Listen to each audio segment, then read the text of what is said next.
Educação sem punição. Eu gostaria tanto de interagir, poder fazer perguntas. Quem está aqui que foi educado sem ser punido? Eu queria saber se existe pelo menos umazinha que está aqui presente que foi educado sem punição. Eu acho que vai ser difícil encontrar essa pessoa, né? Eu acho que eu não vou encontrar aqui. Pode encontrar no outro local, mas daqui eu tô achando que vai ser difícil. Não, eu fui bem então, pouco, eu vou iniciar sabe? Eu fui bem pouco, Lázara. Eu fui bem pouco mesmo. A minha mãe, ela saía pela manhã e chegava à noite, né? E a gente que é criado uns pelos outros, minhas irmãs, e minha irmã mais velha era que... Aí não tinha presença da mãe. Só de não ter a presença da mãe já é uma punição tão grande que não tem nem como. Verdade, não, mas a minha irmã mais velha se encarregava de bater na gente com vontade mesmo. Pronto, já punia o dobro.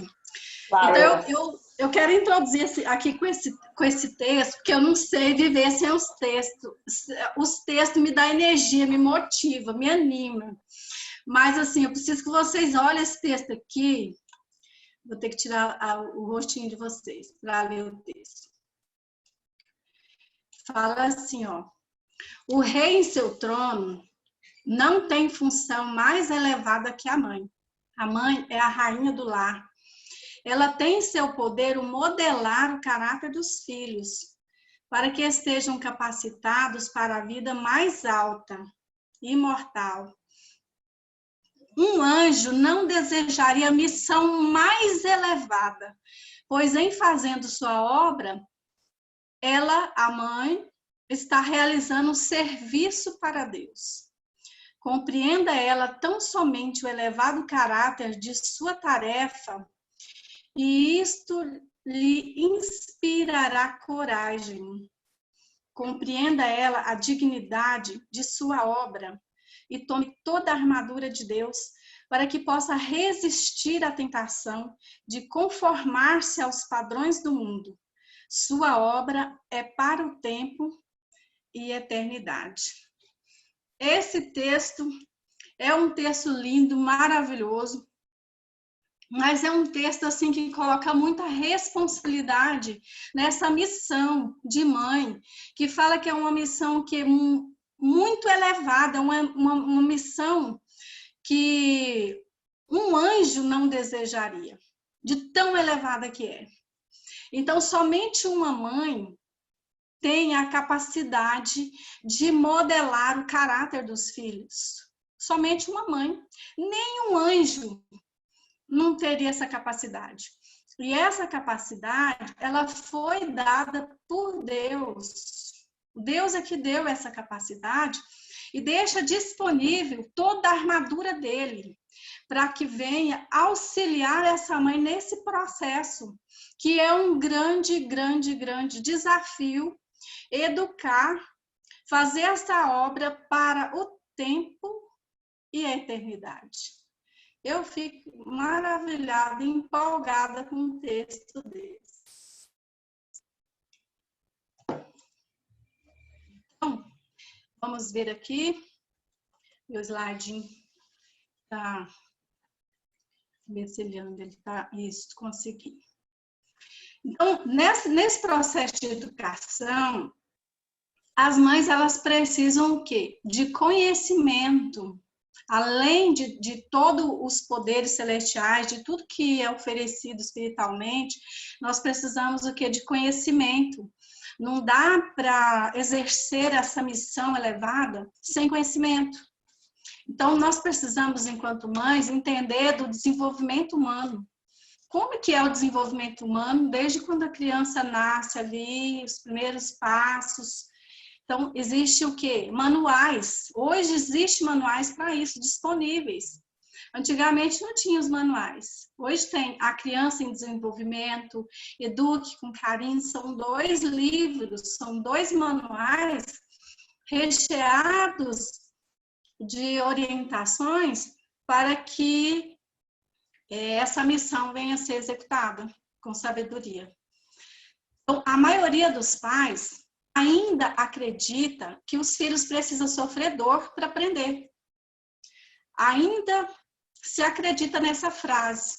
E a escritora do livro Disciplina Positiva, Jane Nelson, ela escreve no seu livro de onde é que nós tiramos essa absurda ideia de que para levar uma criança a agir melhor, precisamos antes fazê-la sentir pior.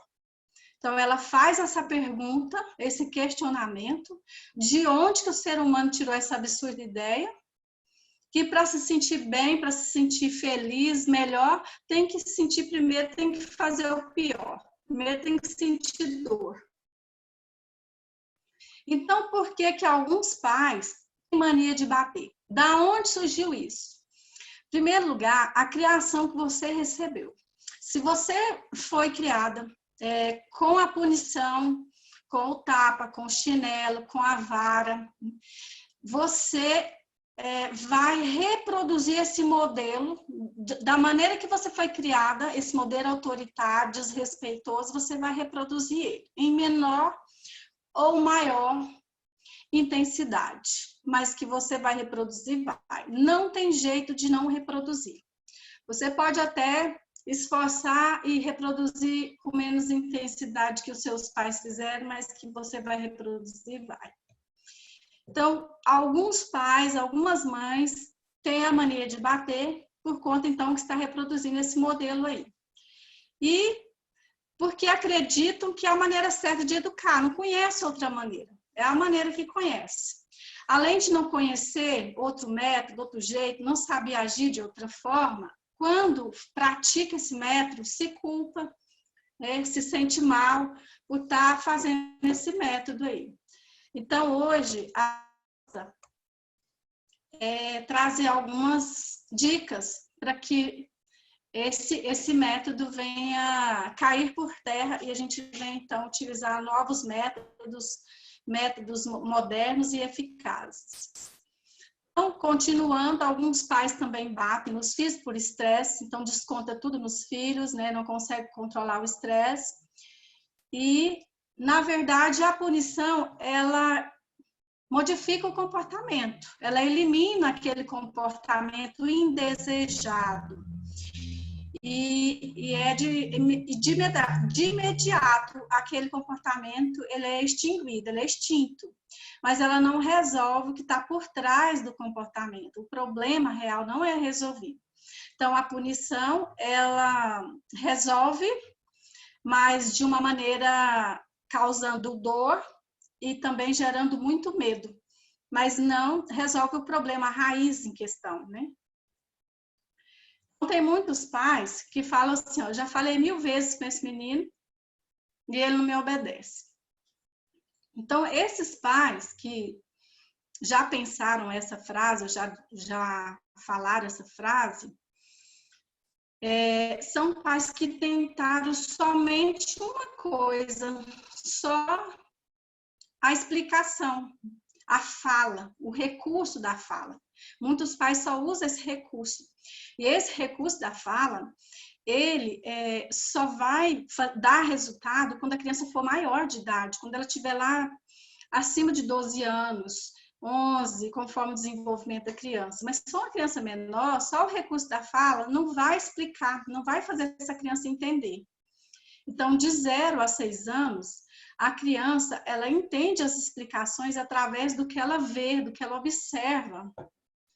Situações e objetos concretos que ela manipula é que vai fazer ela entender a explicação. Então, a aprendizagem da criança, ela vai do concreto para o abstrato. Então, crianças pequenas, como que eu vou ensinar crianças pequenas? Sempre mostrando o concreto. E nunca só falando, só o blá, blá, blá não vai ensinar, o blá, blá, blá não educa.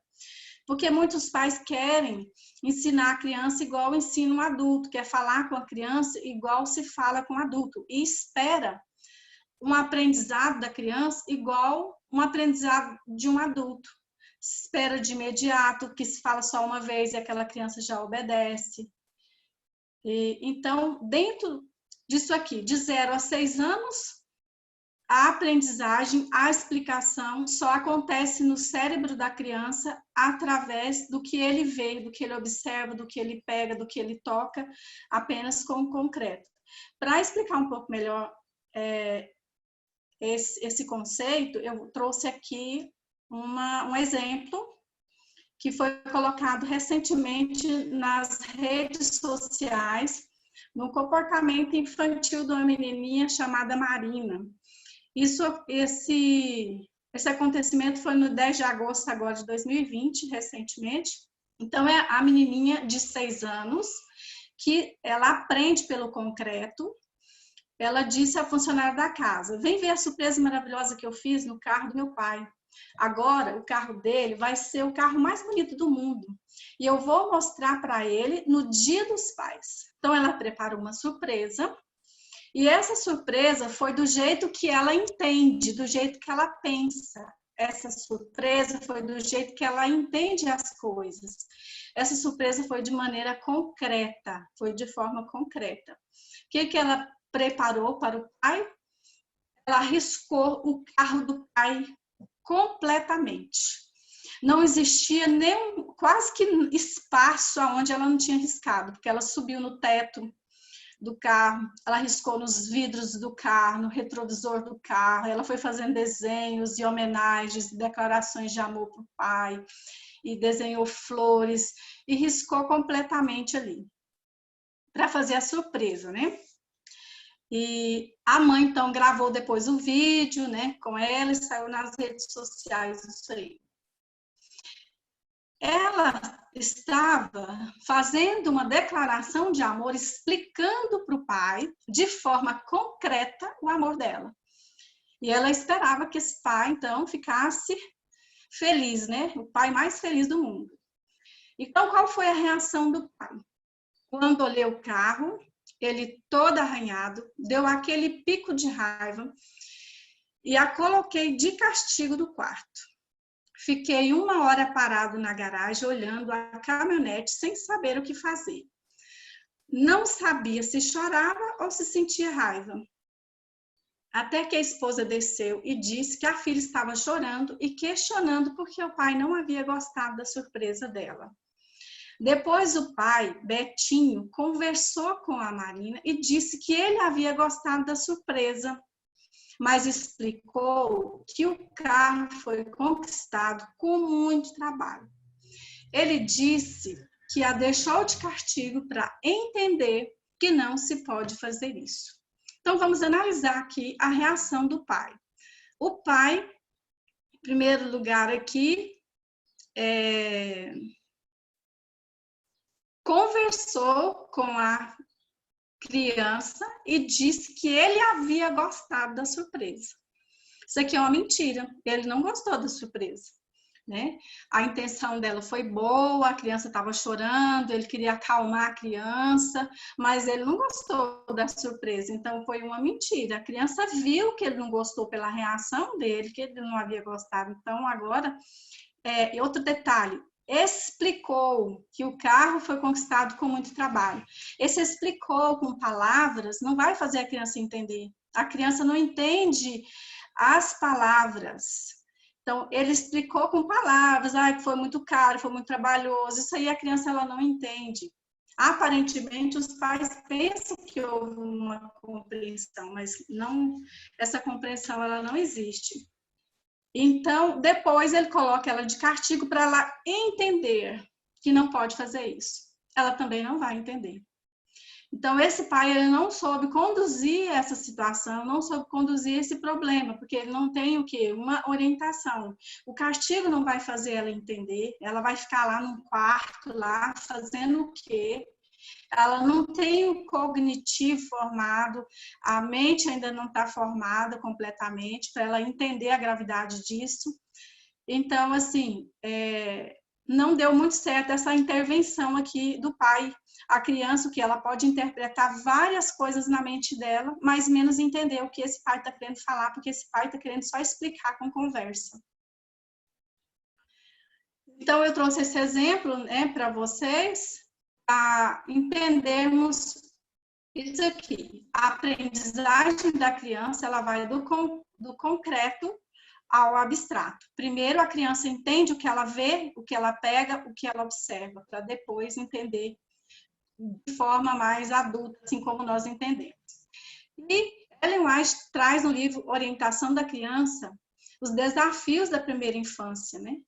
Esse pai enfrentou o quê? Um grande desafio aí. Então, ela diz que as lições que a criança aprende durante os primeiros 7 anos de vida tem mais a ver com a formação do seu caráter que tudo que ela aprende nos anos posteriores. As impressões feitas no coração, no princípio da vida, são vistas em anos posteriores. As primeiras lições impressas na criança, raras vezes são esquecidas. Então, tudo começa na infância, tudo começa nessa primeira infância, que vai de 0 a 6 anos. De 0 a 6 anos é quando os pais têm que dedicar o tempo, têm que dedicar a essa infância, a essa educação de forma plena. A criança, ela vai aprender um monte de coisa, vai absorver um monte de coisa, que essas coisas vão ser vistas nos anos posteriores, na fase adulta. Isso vai refletir na fase adulta dela. Essas primeiras lições, primeiras impressões, primeiros sentimentos aí, nunca vão ser esquecidos. Talvez essa criança não vai esquecer desse episódio, desse acontecimento aí do carro. Talvez isso vai ficar o quê? Registrado, marcado. Então, os primeiros 7 anos é o fundamental, é a aprendizagem para a vida. É a base da personalidade.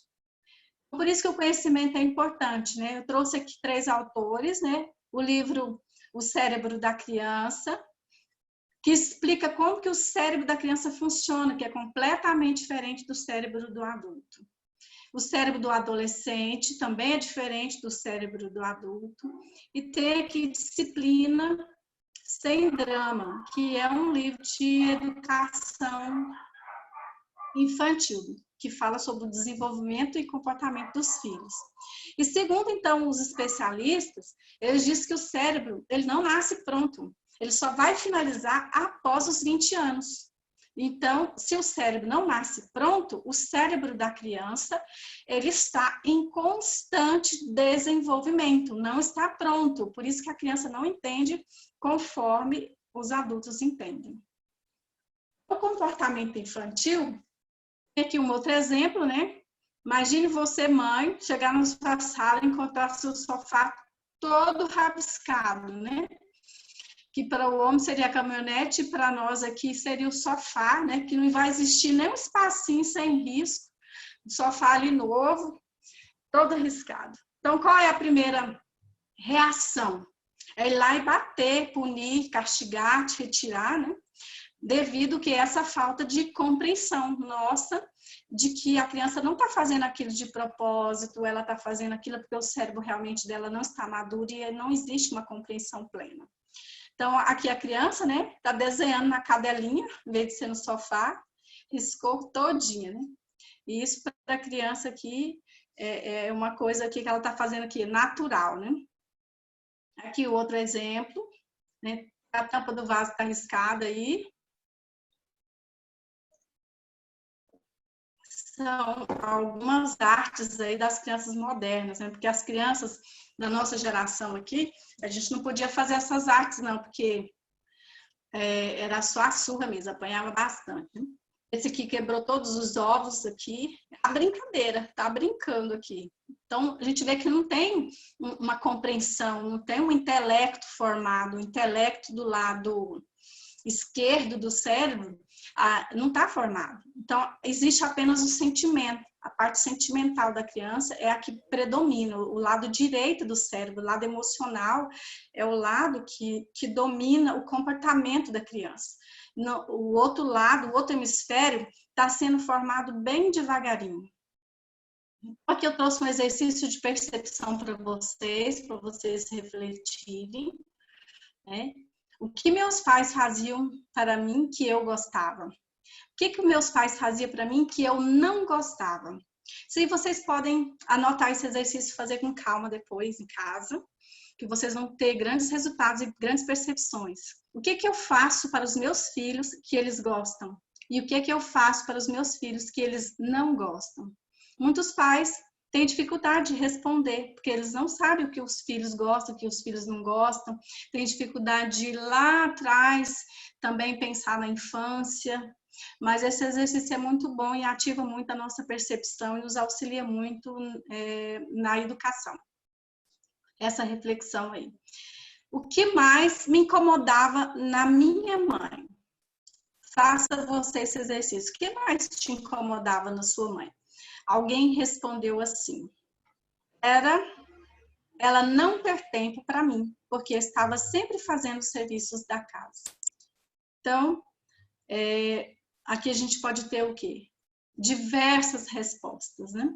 Mas aqui foi salientado o tempo. O tempo é muito precioso e as crianças precisam desse tempo. Pais são propensos a dar tudo a seus filhos, exceto o que eles mais precisam, que é o tempo de qualidade. Os pais, eles dão tudo que o dinheiro compra, mas não conseguem dar a sua presença, o seu tempo, a presença de qualidade. Então, está aqui um pai, ele está corpo presente, mas emocionalmente ele não está presente, não está conectado com esse filho. Ele está conectado com o celular. Então, não basta ter só o corpo. Tem que ser o quê? Emocionalmente, os pais precisam se conectar emocionalmente com os filhos. E nós temos essa grande dificuldade nesses tempos modernos, dessa conexão. Aqui é um filme, escrito aqui A Procura da Felicidade, aonde mostra a conexão do pai com essa criança. O tempo todo do filme é mostrando a conexão, o cuidado, a atenção desse pai. Um pai que investiu tempo. Então, nós precisamos, enquanto mães, investir tempo para treinar os nossos filhos. Os filhos precisam ser treinados. E treinamento não acontece de um dia para a noite, não é rápido. É um processo. O cérebro da criança, ele vai aprender os comportamentos brincando. A forma que o cérebro aprende é através da brincadeira. Se você quer ensinar o seu filho a obedecer, se você quer ensinar qualquer comportamento para o seu filho, ensine através de brincadeiras, que é a forma que o cérebro aprende.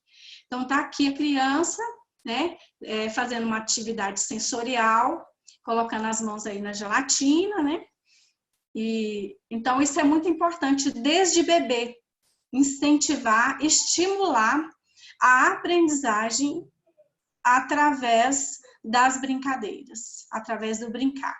Então, a criança, ela aprende vendo, pegando, apalpando, sentindo, provando, cheirando, né? Então, é a forma que ela compreende, é dessa maneira. Para ela compreender as coisas, ela precisa pegar. Para ela compreender, ela precisa ver, apalpar. Para ela, então, desenvolver a outra parte do cérebro, que é a parte esquerda, do hemisfério esquerdo, aonde vai ter a compreensão, as noções de ideias, dos conceitos e os valores. Então, muitos pais pensam que os filhos aprenderam algum conceito, mas eles apenas repetem. Eles repetem aquele conceito, falam daquele conceito, parece que eles sabem encaixar o conceito direitinho ali na fala. Mas no íntimo, essas crianças podem não ter esse conhecimento pleno desse conceito, devido à pouca idade delas. Então, qual foi a última vez que você brincou com seu filho? Ou seja, qual foi a última vez que você ensinou algo para o seu filho? Porque você ensina para ele, brincando. E tem que ser você junto, conectado ali com o filho. Não apenas deixar a criança brincar sozinha. Muitos pais, o que acham que a criança brincar, larga aquele monte de brinquedo comprado, é suficiente. Não, é a interação do pai com a criança é que vai fazer essa conexão e esse aprendizado de fato. Então, se você não brinca com seu filho, automaticamente você não está educando, você não está ensinando, se você não brinca com ele. O desenvolvimento da criança começa antes mesmo do início da vida escolar. É em casa, é essa interação que nós estamos falando em casa, é lá é que vai iniciar esse desenvolvimento da criança e a aprendizagem. Então, a criança precisa do brincar. O brincar é muito, muito, muito importante. Daria para fazer que 70 slides só falando da importância do brincar e o que o brincar promove de aprendizagem na criança. Aqui no consultório, eu recebo crianças, né, e a gente brinca muito, brinca bastante, mas no meio dessa brincadeira acontece o processo de terapia, né? A criança pensa que vem para o consultório só para brincar, gosta muito de vir, porque toda sessão que vem acontece uma brincadeira, né? Então, aqui eu vou ensinar comportamentos para a criança brincando. Então, o adulto ele precisa ter criatividade, precisa ter paciência e também perseverança para ensinar os limites para a criança, sem ter que recorrer à violência física. A pedagogia jesuítica, vamos ver que pedagogia é essa. O castigo iniciou lá.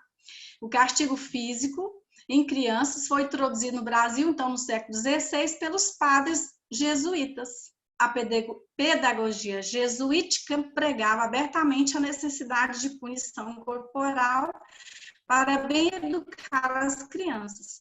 Então, aqui está, né, a foto da palmatória, que foi introduzida pelos padres jesuítas na educação lá dos índios. Os índios, eles não batiam nas crianças, não gritavam com as crianças, mas aí veio os padres com essa proposta de punição, de castigo, e começou a aplicar, principalmente na educação. Então, quer dizer, estragaram os índios estavam certos, corretos, né? Mas aí veio eles com essa proposta aí da punição. Então, se alguém perguntar para você, aonde começou essa ideia aí de castigar, de castigo físico, de bater? Começou bem aí, no século XVI, né? Você usa a pedagogia dos padres jesuítas? Já que ela é tão antiga, né? Será que ainda tem gente que usa essa pedagogia? Tem gente que pensa que existe só ela ainda, né? Que só está ela aí como recurso, né? Então, a educação tradicional indígena era baseada na solidariedade, na cooperação com os índios mais novos, aprendendo com os mais velhos. Mas aí veio os padres jesuítas e pregaram o controle dos filhos pelo medo e pela dor. Então, nós vemos aqui que muitas pessoas confundem o que é disciplina com punição. Acham que disciplinar e punir é a mesma coisa, mas não é.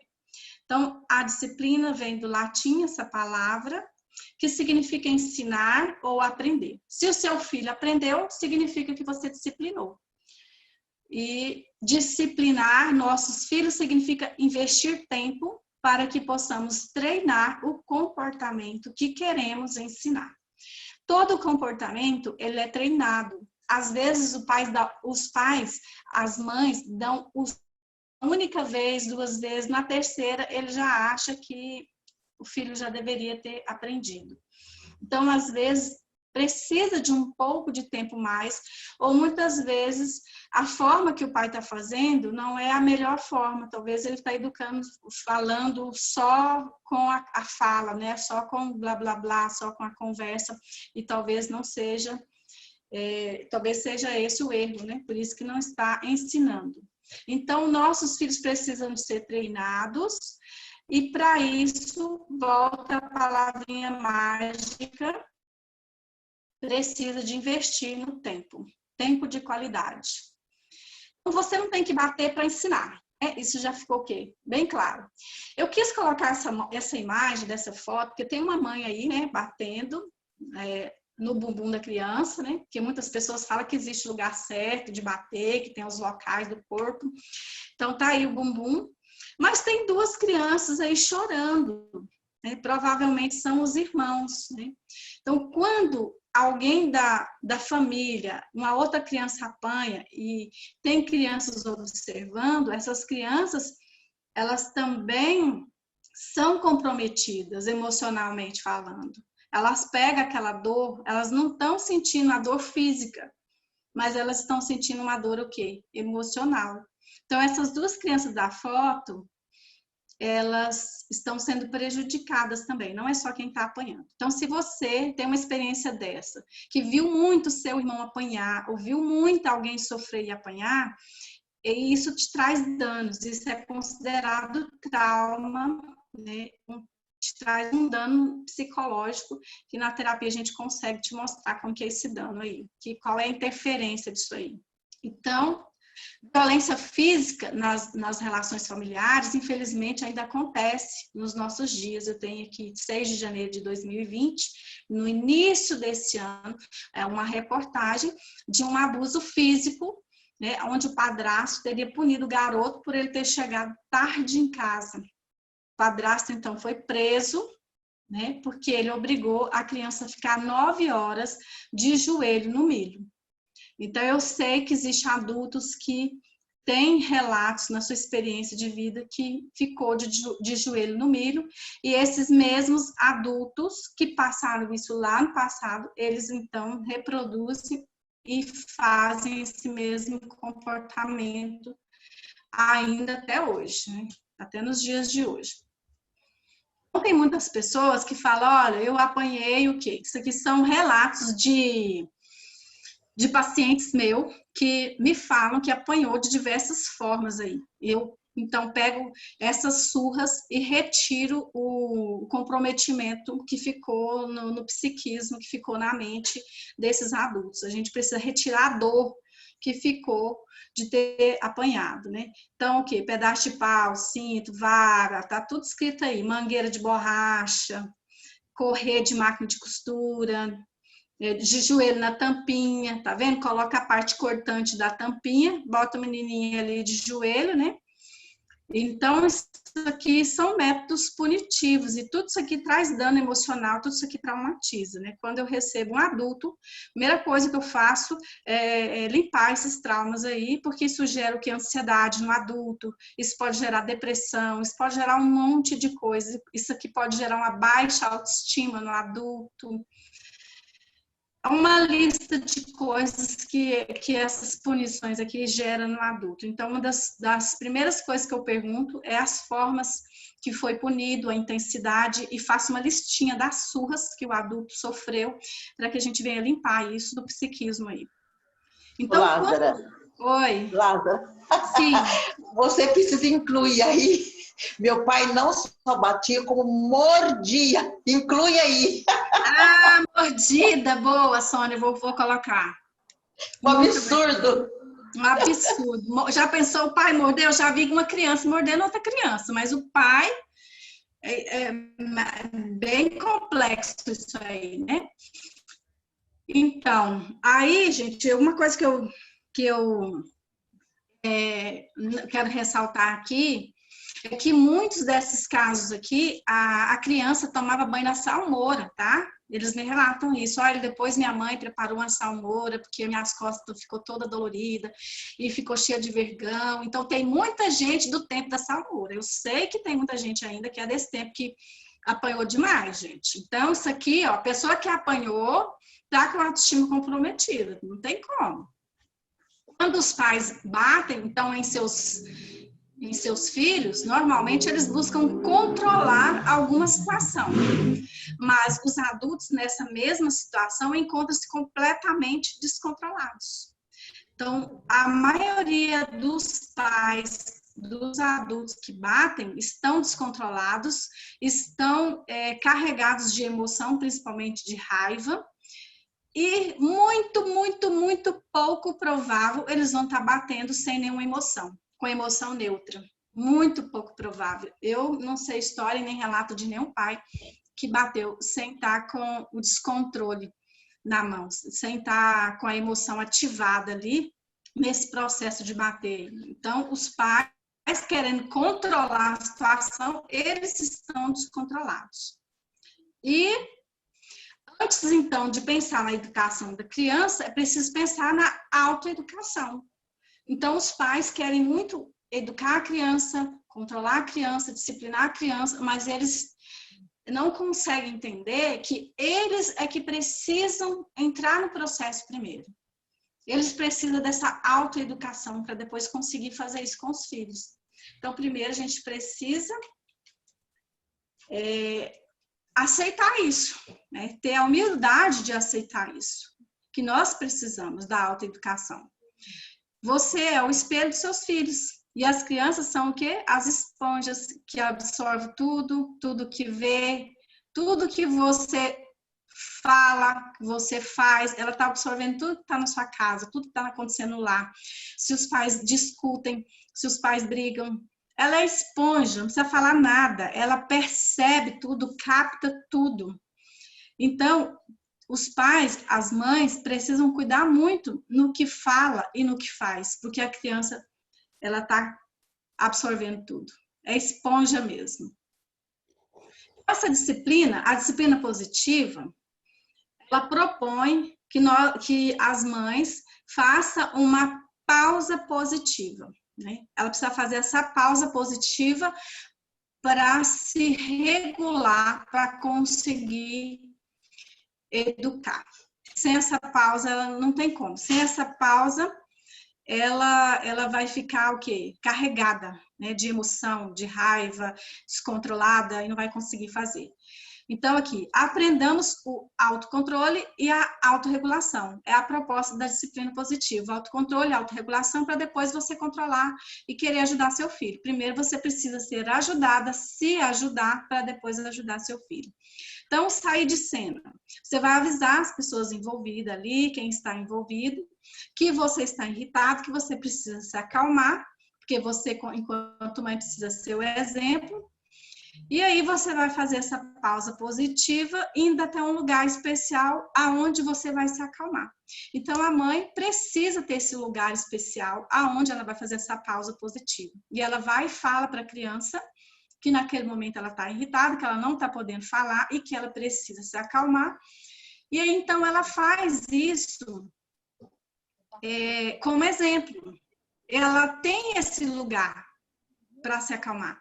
Depois, então, ela vai ensinar a criança a se acalmar no lugar da criança, que a criança também tem um lugar para se acalmar. Aonde a gente chama de o cantinho da calma, o espaço da calma. Então, a mãe tem a pausa positiva num lugar especial dela, e ela faz isso, pratica isso, para depois ensinar a criança a ir para o espaço da criança, que é o cantinho da calma. Olha o texto aqui, de testemunho para a igreja. Esse texto está na nossa lição, que nós terminamos agora, de Jacó, desse trimestre que passou.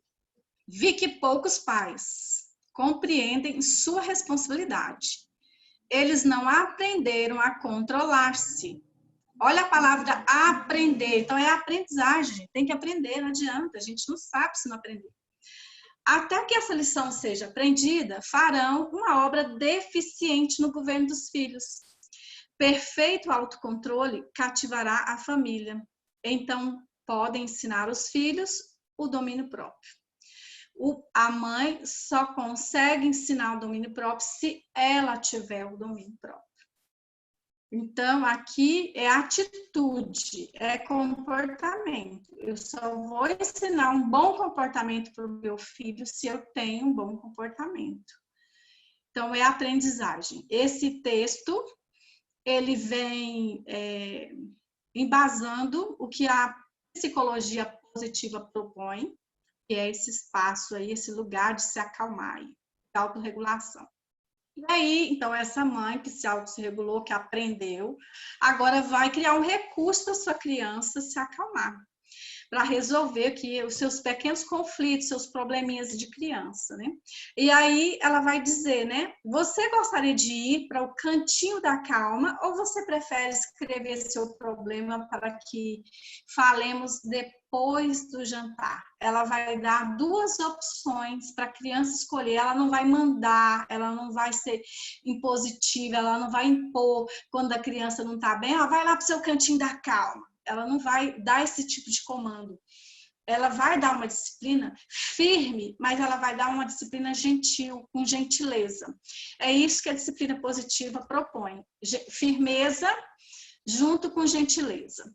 E essa mãe, junto com essa criança, vão dar nome para esse espaço, vão decorar esse espaço. Aqui tem um modelo de um espaço, mas isso aqui pode ser qualquer modelinho de cantinho da calma, que vai ser os recursos de acordo com a idade da criança e os recursos que vão realmente, de fato, ajudar essa criança a se acalmar.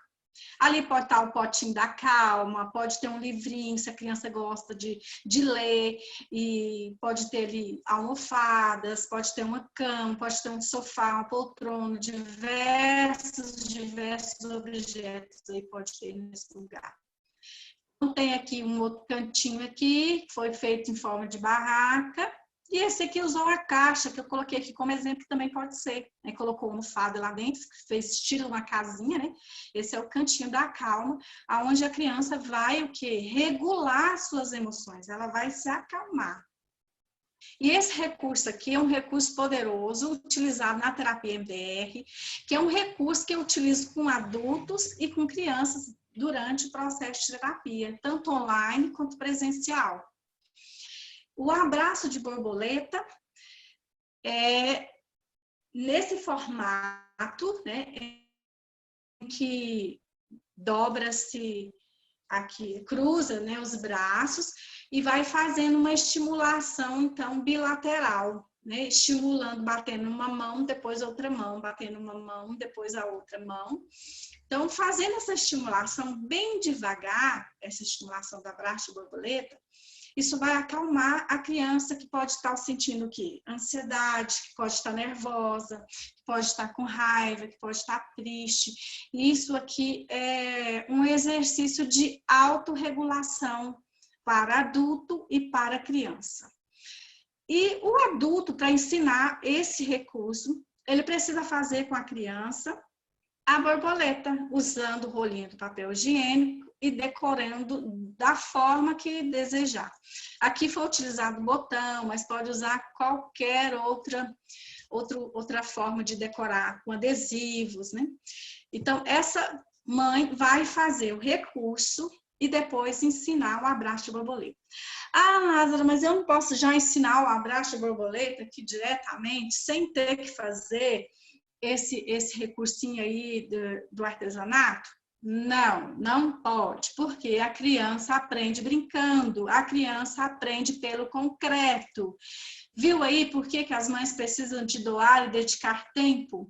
Porque ela vai ter que ter tempo para fazer, para ir atrás desses olhinhos aí que tem que comprar lá na loja, comprar os recursos e fazer. Então, mãe tem que ter tempo. Mãe, para educar, para disciplinar, precisa doar tempo.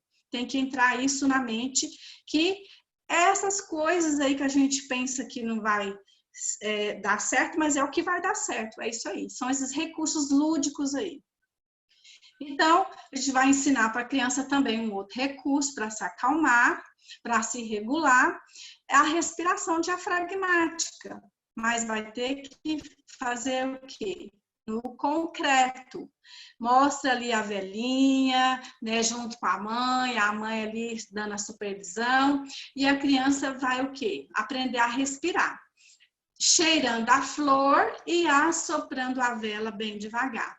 Então, tem duas almofadas aqui. Você pode mostrar uma flor de plástico, mostrar para a sua criança como que ela vai fazer a inspiração, cheirando essa flor, e assoprando a velinha bem devagar. A criança vai brincar e vai aprender a respiração diafragmática, que é uma respiração utilizada para adultos, para se regular emocionalmente, e você já vai ensinar isso desde pequenininho de sua criança aí, de uma forma que bem prazerosa, que ela vai amar em fazer essa respiração e fazer essa brincadeira aí com você.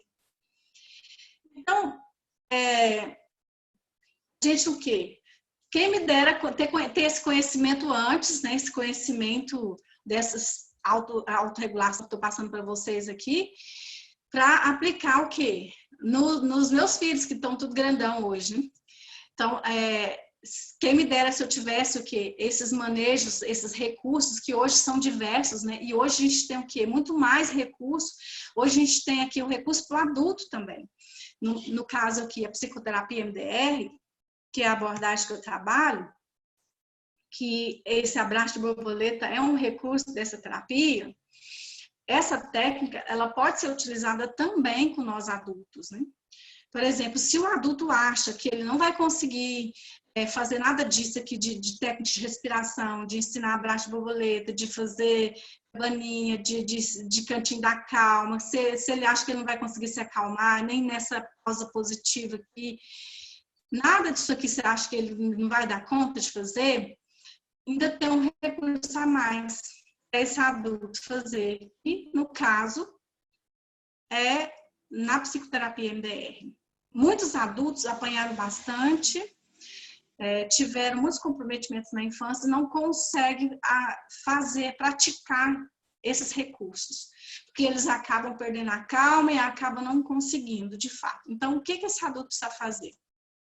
A gente precisa limpar os circuitos afetivos desse adulto, dessa mãe, limpar esses circuitos que vai o quê? De 0 a 2 anos. Então, o Pansep é um cientista que provou que nós nascemos com 7 circuitos afetivos subcorticais primários, básicos de sobrevivência. Nesses 7 circuitos afetivos, eu listei os circuitos aqui para vocês verem, são 7.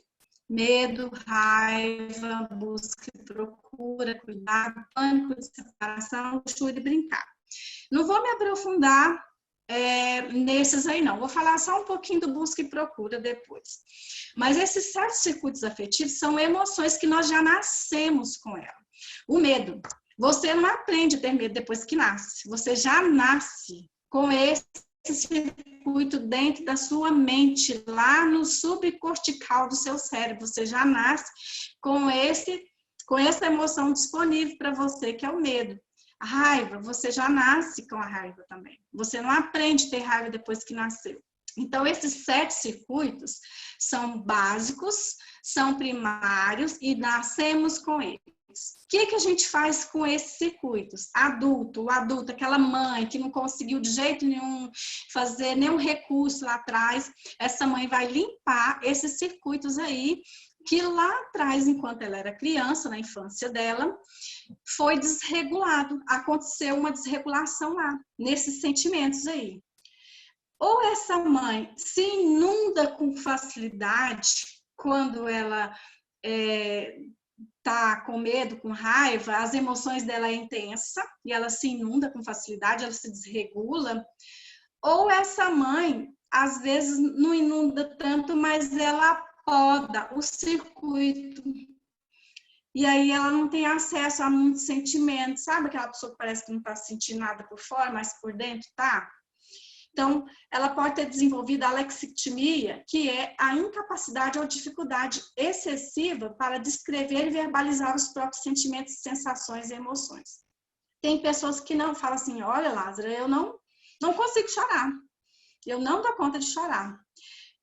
Na minha infância, falaram que eu não podia chorar, que era feio, e aí mandava eu engolir o choro, engole o choro. E aí eu não consigo chorar. Então, essa mãe, essa pessoa precisa limpar os circuitos afetivos, porque lá foi o quê? Desorganizado, foi desregulado. Então, quando é uma mãe que ela não consegue colocar nenhum recurso para os filhos de regulação, ela precisa se regular limpando esses circuitos aí. Então, que bom que ainda existe essa possibilidade aí de a gente regular de 0 a 2 anos essas emoções aí. Se a mãe é desregulada, para mais ou para menos, qualquer um dos dois, a gente pode organizar o circuito. E aí, vou falar um pouquinho do circuito da busca e da procura, que está ligado com o nosso tema aqui. Às vezes os pais falam assim, não, mas é só uma palmadinha, isso aí não faz problema nenhum, não. Só uma palmadinha, a gente começa a dar palmadinha desde bebezinha ali, quando o bebê começa a mexer nas coisas demais, você vai lá e dá uma palmadinha na mão. Então, quando a mãe faz esse recurso errado de palmada, o que ela está fazendo? podando o circuito da busca e procura, que a gente já nasce com ele. Lembra que eu mostrei lá atrás? Olha, ele está aqui, busca e procura 3, ó, é o terceiro. Nós já nascemos com essa busca e procura. O que é a busca e procura? A criança, ela quer pegar tudo, ela quer pegar as panelas, ela quer tirar tudo, ela quer mexer. A criança que mexe o dia inteiro, que mexe aqui, depois, na hora que ela tirou essas panelas tudinho, ela quer ir para outro lugar, outro ambiente. Ela tem curiosidade, ela tem criatividade. Então, quando você bate na palma da mão da criança, está inibindo essa criatividade, inibindo essa curiosidade, essa destreza da criança. Você está lá podando o circuito da busca e procura, que é onde a criança vai desenvolver criatividade, curiosidade. É nessa fase aí, ó, bem pequenininha, quando ela está mexendo, ela está desenvolvendo tudo isso. Então, tem adultos que falam assim, eu não sou criativa, eu não tenho criatividade, não dou conta disso. Porque às vezes lá na infância foi podada a criatividade, a curiosidade. Então, esse é um dos circuitos mais importantes na vida do adulto, que é o que motiva ele, é o que dá motivação para ele fazer as coisas. Então, a mãozinha da criança é uma ferramenta de explorar, de iniciar. Ela vai explorar, conhecer o mundo pegando. Então, o que o pai deve fazer? É melhor ele guardar os objetos que são proibidos, não deixar esses objetos para a criança ter acesso, do que ele ir lá e dar o tapa. Então, ele deixa só o que pode mexer, só o que não é perigoso, guarda aquilo que a criança não pode tocar e deixa a criança brincar e explorar e desenvolver esse circuito aí da busca e da procura, que é um dos mais importantes para a fase adulta. Então, você ensina para o seu filho que é permitido ter sentimentos, ou você ensina a podar os circuitos para não ter acesso aos sentimentos? O que você ensina? Muitos foram ensinados a engolir o choro, que não pode sentir, né? Que não pode expressar, né? Tinha que chorar baixinho, né? Tem adultos que me relatam que tinha que chorar muito baixo, que não podia ser alto. Quando podia chorar, né?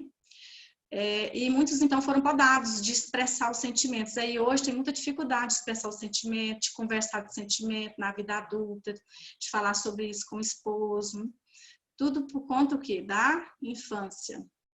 Então, tem muitos pais que se irritam, e no momento de irritação, eles precisam evitar o grito. Porque o grito também é danoso. O grito é o mesmo efeito do bater. Mesmo efeito no cérebro da criança. Quem grita, bate.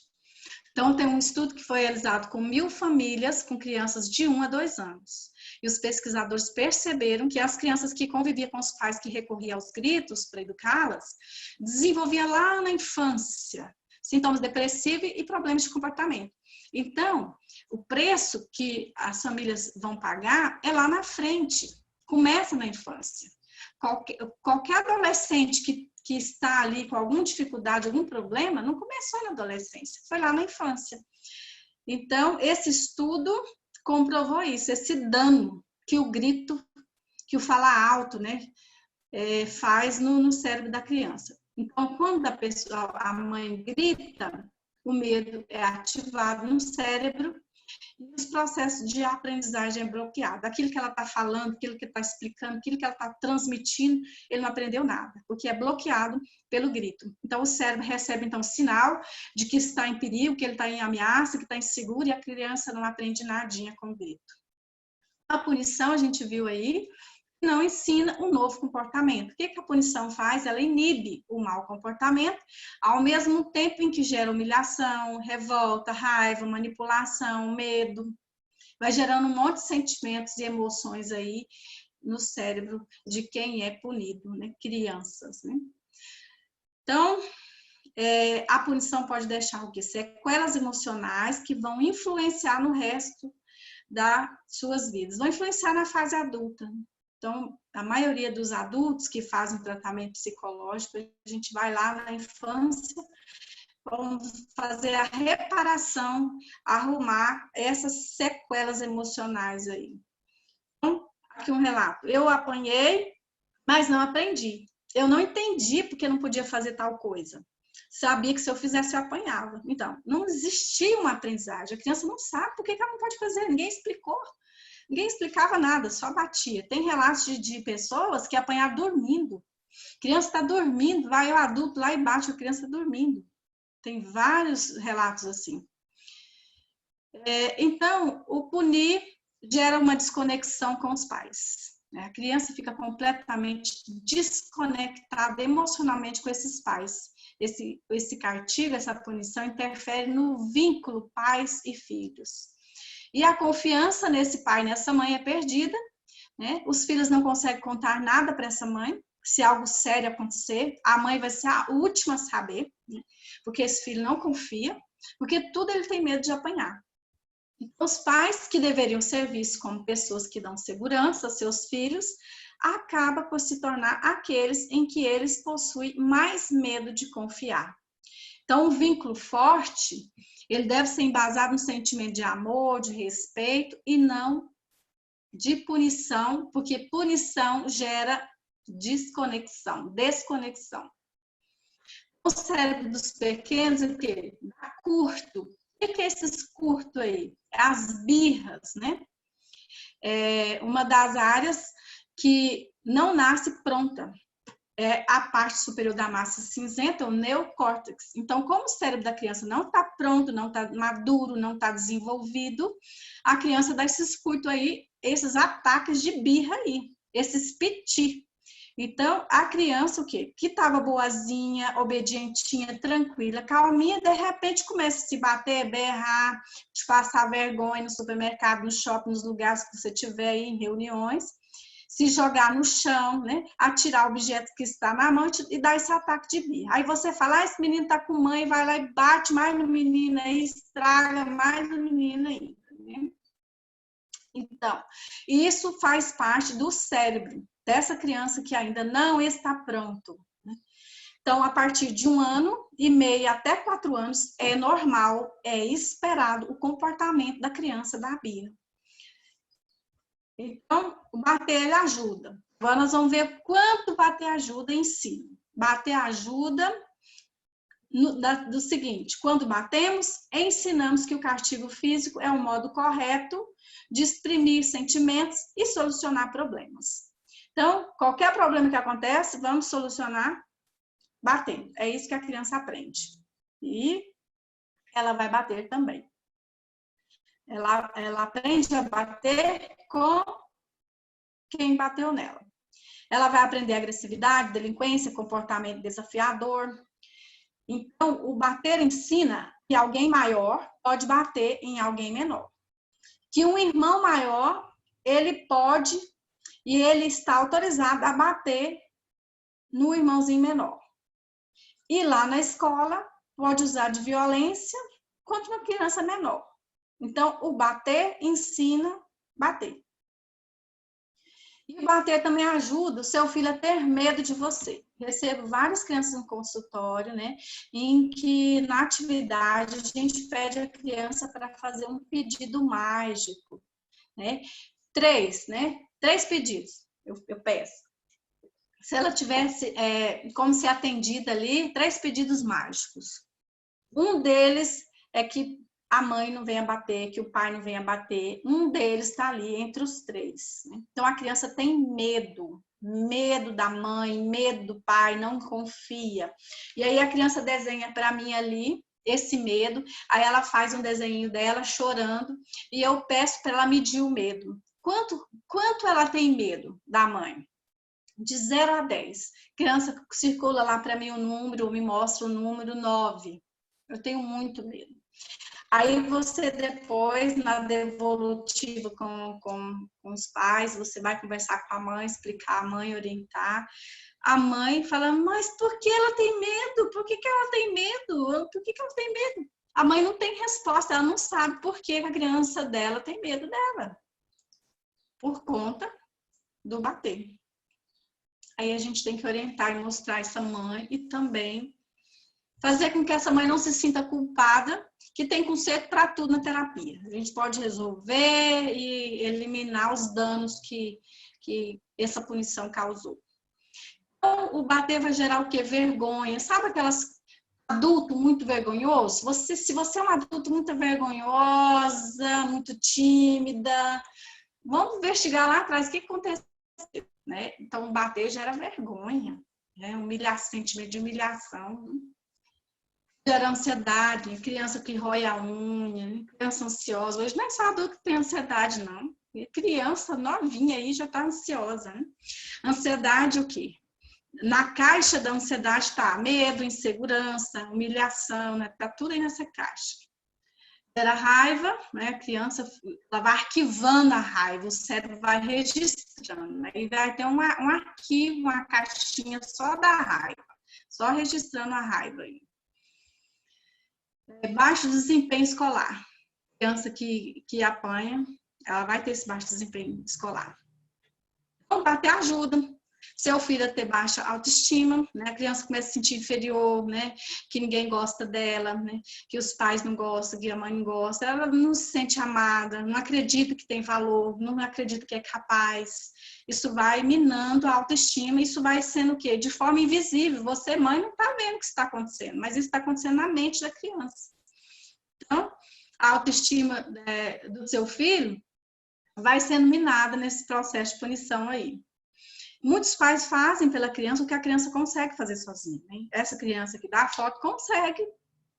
Se os pais ensinarem, ela consegue amarrar o tênis. Mas é muito mais fácil o pai amarrar logo para ficar livre, logo está com pressa, não tem tempo, do que ir lá ensinar. Então, ensinar dá trabalho. Ensinar precisa de tempo. Então, bater ajuda a criança temer o mais forte. Ela tem medo do mais forte, o mais poderoso. Né? E aí ela começa a ser aquela menininha ou menininho retraído, né? Quietinha ali, que não faz muita coisa, que aceita tudo com submissão, tudo que manda ele faz, né? Então, ensina-se também a criança não se defender, mas sempre ficar tímida e temer e ficar encolhidinha ali, submissa, aceitando qualquer coisa. O bater também ajuda aos filhos se tornar frágeis e incapazes, né, de ter reação. E também ajuda a formar adolescentes revoltados. Enquanto seu filho é criança, você não vê isso, mas a revolta está sendo formada lá dentro da mente. Então, a raiva e fantasia de vingança, que a criança não se arrisca a expressar, ela nem sabe esses nomes, ela não expressa, ela não pode, ela é pequena, mas ela guarda, o psiquismo guarda, registra ali na mente. E essa raiva acumulada ao longo dos anos, ela vai ser liberada lá na adolescência e vão se tornar o quê? Adolescentes revoltados. Então, eles não são revoltados do nada, não caiu do céu revoltado e não se tornou de repente revoltado. Não existe um antes. Existe uma origem, existe um início. Então, o adolescente, ele cresce com a vontade de sair de casa. E vários adultos saíram de casa com 15 anos, com 16 anos. Ah, já fui trabalhar na casa de não sei quem. A gente escuta as histórias dos adultos, porque não aguentava apanhar, não aguentava mais sentir que não era amado, né? Sentir que não tinha valor, que não tinha importância. Então, foram seguir o próprio caminho. Então, as palmadas, elas podem levar a criança a obedecer somente depois que apanhar. Aí a criança vai ficar dependente, só depois que apanha que ela vai fazer o comportamento esperado, né? Então, a criança, ela vê que vicia, né? Somente a palmada, o bater, que vai dar limite para ela. E ela vai ter dificuldade de respeitar, então, os pais. E vai sempre exigir mais. Quanto mais dá palmada, mais vai exigir esse tipo de punição aí. Fica num ciclo vicioso. Então, o bater ajuda a desenvolver doenças psicológicas, né? Por exemplo, um homem que é bruto, que é nervoso, que bate na mulher, ou às vezes ele não bate fisicamente, mas ele é bruto verbalmente, pode olhar a infância dele. Ele sofreu muito castigo lá atrás. E aí ele vai reproduzir, e essa caixa da raiva que não foi limpada, não fez nenhum circuito aí de limpeza na mente dele, ele vai explodir, né? Então, não é porque ele quer, é porque ele vai, uma forma de sair isso aí na casa, no lar, né? Então, castigos físicos na infância está ligado com transtorno na fase adulta. Todo trauma, vamos investigar lá. O que aconteceu? Abuso físico, abuso verbal, abuso sexual. Quais os abusos? De todos os abusos, sempre o abuso físico está ali presente. Isso vai repercutir lá, então, na sua fase adulta, nos traumas. A alfabetização emocional, ela precisa acontecer desde o útero materno. Quando é que você começa a alfabetizar seu filho, a cuidar emocionalmente de sua criança? Desde o útero, quando sua criança estava sendo gerada, né? Porque tudo que você passou, seu filho sentiu. Se você, por exemplo, não estava gerando sua criança, você estava enfrentando algum problema em casa, preocupado, estava triste, alguma coisa estava acontecendo, isso sua criança absorveu, passou para ela. Então, a imaturidade emocional faz a criança ter dificuldade de relacionamento, faz a criança descontrolar, faz a criança bater, se irritar, ficar nervosa, pois a criança ela não tem capacidade de controlar os sentimentos, nem dela e nem do outro. Então, a criança precisa ser alfabetizada emocionalmente. E o que acontece? As mães, muitas vezes, estão preocupadas com a alfabetização lá da escola. É ler, escrever, né? Que é muito importante. Mas esquece que a alfabetização emocional também é importante, porque tudo na nossa vida está presente as emoções. Então, educação emocional tem que ser desde o útero materno. Existe um protocolo gestacional em que a gente retira os danos que a criança passou lá na gestação. Existe esse recurso. Então, a gente pode o quê? Aprender com a criança. Aqui está uma mãe, né, que se agacha para conversar com o filho, para ficar na mesma altura do filho, que dá atenção, que olha, né, no olho dessa criança, buscando entender o que essa criança sente, né, para depois encontrar a solução. Geralmente as mães já dão uma solução para a criança sem dedicar esse tempinho aí. Isso aqui é questão que de 1 minuto ela vai fazer isso. Ela vai dar atenção para essa criança que está desregulada. Ela vai ajudar ele a resolver o problema dele, de forma que a criança vai sentir que tem alguém que se importa com ela. Ela vai pedir a opinião da criança, o que a criança acha que precisa fazer para solucionar o problema junto. Então, isso aqui faz parte da alfabetização emocional. Aqui um pai fazendo a mesma coisa, né, se colocando na mesma altura da criança. Então, ele escuta a criança, uma escuta ativa, sem acusar a criança, sem dar uma receita pronta, mas ele se interessa pelo probleminha da criança. Ele quer entender o sentimento da criança com pergunta, e não com adivinhação, já sabendo ali o que a criança tem. Mas ele pergunta e escuta a criança. Então, isso é validar as emoções da criança. Quando a criança vem sentindo alguma coisa, a mãe precisa validar, precisa dar atenção e precisa educar sobre a emoção que a criança está sentindo. Porque todas as emoções são bonitas de sentir e as crianças precisam aprender isso. Então, tá aqui a alfabetização emocional, eu faço no consultório, tem esses bonequinhos aí do filme Divertidamente, aqui está a capa do filme, e eu tenho esses bonecos e eu faço aqui a regulação, a alfabetização emocional com as crianças, ensinando sobre o medo, sobre a tristeza, sobre a alegria, a repulsa, que é o nojo e a raiva. São as 5 emoções básicas. A gente ensina as 5 emoções para os pais e também para as crianças, porque se os pais não sabem, eles não vão conseguir ensinar as crianças. Então, a educação emocional, ela faz parte da formação da criança e é parte da saúde mental. E é importante fazer essa alfabetização. E eu trouxe aqui para vocês uma orientação aqui, um exemplo, né? O que uma criança triste precisa ouvir? Geralmente, o que os pais, as mães, os pais fazem? Não fica triste. Né? Essa é uma frase muito comum. Dizer para a criança que não precisa ficar triste, não fica assim não fica triste. A gente quer o quê? retirar a emoção, retirar a tristeza. Isso não é legal. As emoções existem para ser sentidas, mas precisamos aprender a entrar em contato com o sentimento, com essa emoção. Então, aqui, troque o pare de chorar por outra coisa. Ai, meu filho, para de chorar, não precisa ficar triste. Você tem que trocar isso. Tudo bem você estar triste. Eu também, às vezes, eu fico triste. É normal ficar triste. Eu entendo o que é que você está sentindo. Mas eu estou aqui com você, estou te escutando.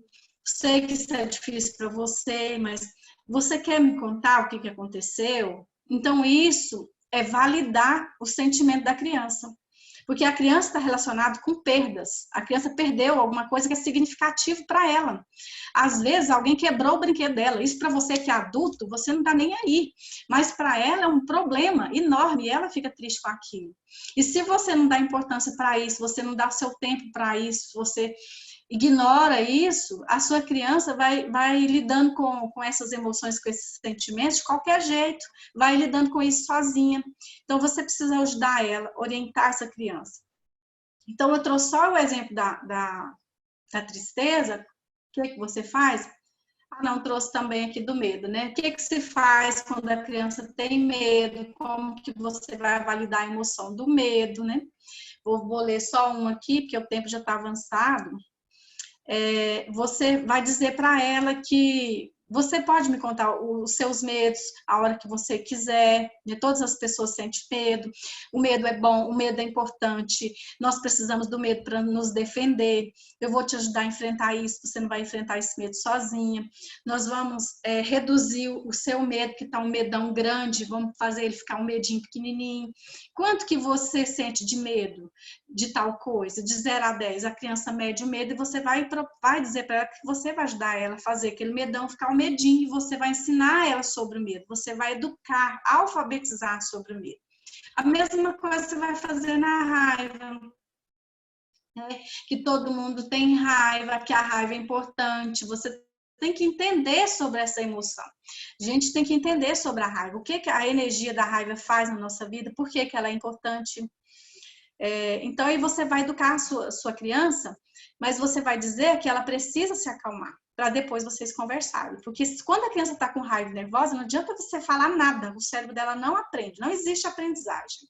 Quando ela está dominada pela emoção, quando ela está ativada. Então, você vai falar para o seu filho, olha, estou vendo que isso é muito difícil para você, eu entendo que você está com raiva, você está chateado, que você está nervoso, mas eu não posso permitir que você faça coisas erradas, porque você está com raiva, você não pode bater no seu irmão, ou você não pode bater no seu coleguinha, ou você não pode morder. Ali você vai educar o seu filho emocionalmente. Então, por isso que precisa o quê? Conhecer sobre as emoções, para poder passar isso para sua criança. Você também precisa organizar o dia do seu filho. O seu filho precisa de organização mental, porque o dia a dia da criança é desorganizado. Isso pode causar estresse na criança, ansiedade na criança, irritabilidade na criança. E aí você quer curar esse estresse, essa irritabilidade, esse nervoso, tudo com a vara. E não é por aí, é só você organizar o quê? A rotina do seu filho. Faz a rotina com tudo certinho, os horários ali. E a rotina vai promover o quê para sua criança? Segurança, autonomia, tolerância, capacidade de lidar com a frustração. Seu filho vai ficar calmo, tranquilo, organizado. Você vai ensinar ele a ser organizado. Porque você cobra, às vezes, uma criança organizada, mas você não ensina ele a ser organizado. Então, tudo tem que ser ensinado. Não adianta só a gente cobrar a criança se não ensinar. Hoje em dia dá para ensinar tudo. A criança precisa da rotina, mas essa rotina não precisa ser rígida. Ela pode ser flexível. E ela vai entender que tudo tem o quê? A sua hora. E quando você pedir alguma coisa, ela vai entender, porque ela tem rotina. Vai ficar mais fácil para você moldar o comportamento da obediência, porque você ensinou ela a ter rotina.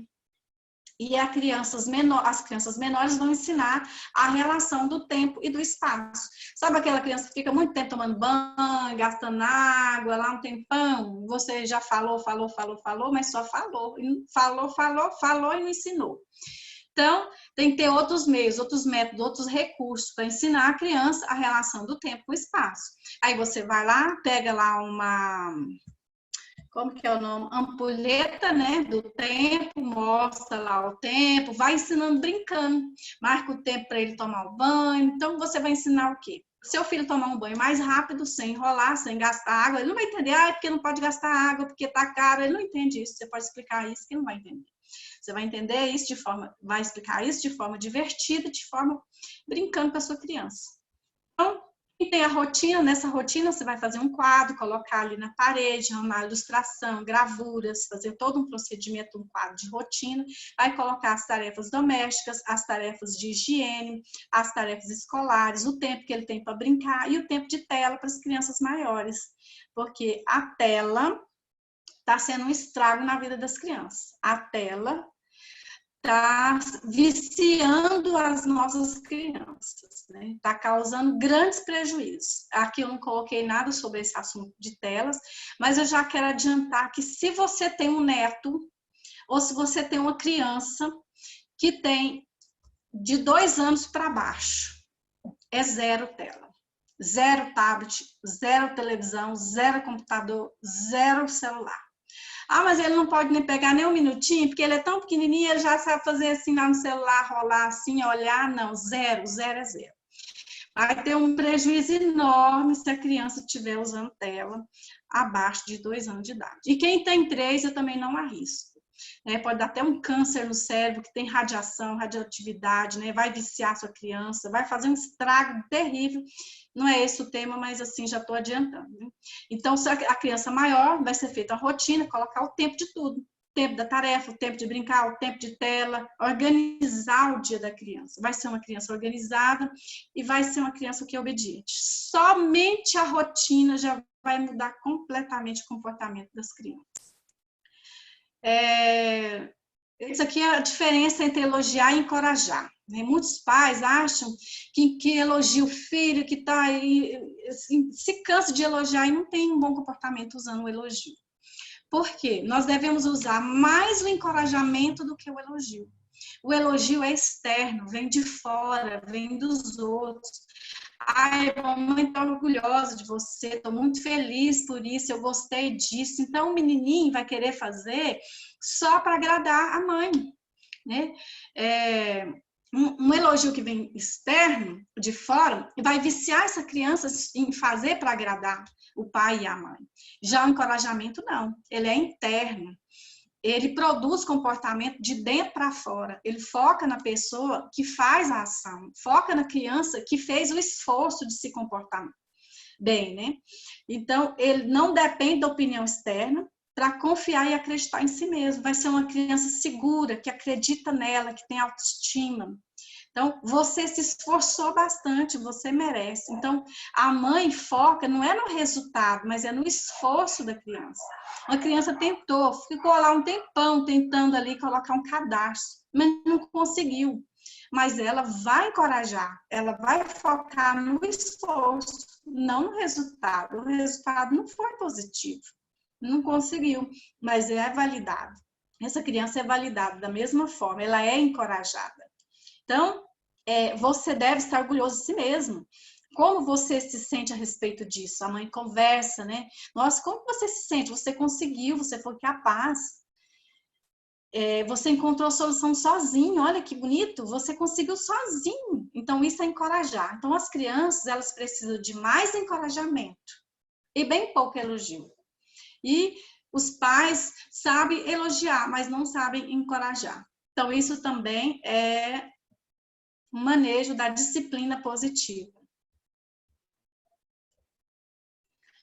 Então, não aponte os erros o tempo todo, né? Porque o que a gente foi, assim, parece que programado a fazer? É mostrar os erros da criança. A gente não mostra os acertos. É muito comum os pais, então, dizer para a criança, você não faz nada direito, porque você deixou tal coisa no quarto. O menino arruma lá 5 coisas certinho. Mas tem uma coisa lá que ele esqueceu. O foco é naquilo que faltou. O foco é naquilo que a criança não fez. E aquilo que ela fez, ela não é validada, ela não é encorajada, não é visto. Então, a disciplina positiva, ela propõe que a gente encoraje as tentativas das crianças, quando elas realizarem as tarefas, independente de resultado. O esforço e não o resultado. Assim, então, as crianças encorajadas dessa maneira, elas vão ter vontade de continuar e realizar as pequenas tarefas. Então, é parabenizar o esforço e não o resultado. E aí, estamos chegando ao final, esse slide aqui, tem uma família numerosa, né, tá aqui. A educação com base no diálogo é de extrema importância, ao contrário do castigo físico. Como que essa mãe vai conseguir ter diálogo com tanta gente aqui, com tanto menino, tanto filho? Observe que ela está com 2 bebês gêmeos. Será que esse pai não podia dar uma ajudinha, não, em pegar um neném desse? Então, assim, é muito peso para a mãe, é muita responsabilidade, né? Quer dizer, as mães que não conseguem, não tem culpa. Tem muito contexto aí, tem muita história, tem muita coisa envolvida e os porquês que a gente não consegue, né? Mas o que? Hoje, nós já podemos fazer um pouco mais, né? Porque hoje as famílias não são numerosas assim. São 2 crianças, 3 crianças, né? São poucas crianças, não são tanto que nem essas aí. Então, é possível educar uma educação firme e gentil, baseada no diálogo. Deixa eu ver aqui uma coisa. Tá. Então, eu coloquei esse último slide como se fosse assim, um resumo. É claro que não coube tudo aqui, mas é um resumo. Então, educar é um desafio, né? Mas é possível. O desafio de educar sem punir. Se as mães tão somente sentissem a importância de sua missão, se dedicaria muito à oração secreta, apresentando seus filhos a Jesus. Ser mãe é uma missão, né? E cada mãe precisa apresentar seus filhos a Jesus e se apresentar para que venha pegar as ferramentas, né? A se revestir da armadura de Deus para cumprir essa missão tão especial e importante. Então, as mães precisam buscar o auxílio divino como primeiro lugar, né? Dedicação a esse tempo dessa oração secreta, né? Ter esse tempo para as crianças, ter o conhecimento, estudar mais sobre educação de filhos, ter a paciência, dedicação, persistência, criatividade, o autocontrole, que é muito importante, é tudo que nós falamos aí. E saber que tem um recurso que pode também ajudar, que é a ajuda psicológica, aonde a gente pode o quê? Remover, reparar algum dano lá da sua criança, você, enquanto mãe, né, enquanto foi criança, aquilo que você viveu, aquilo que não deu certo lá para você, a gente pode fazer uma reparação para você ser uma mãe melhor, para você ter condição de cuidar da sua criança externa, né? Então, quando você, mãe, cuida da sua criança interna, da criança que você já foi, limpa os arquivos, né? Daqueles circuitos que eu mostrei, aqueles circuitos afetivos, quando você organiza aquilo ali, você vai ter mais condição de cuidar da sua criança externa, porque você cuida da sua criança que você foi para ter condição de cuidar da sua criança agora, atualmente falando. Então, é isso, né, o que eu trouxe para vocês. A proposta era falar 1 hora, acho que eu consegui falar essa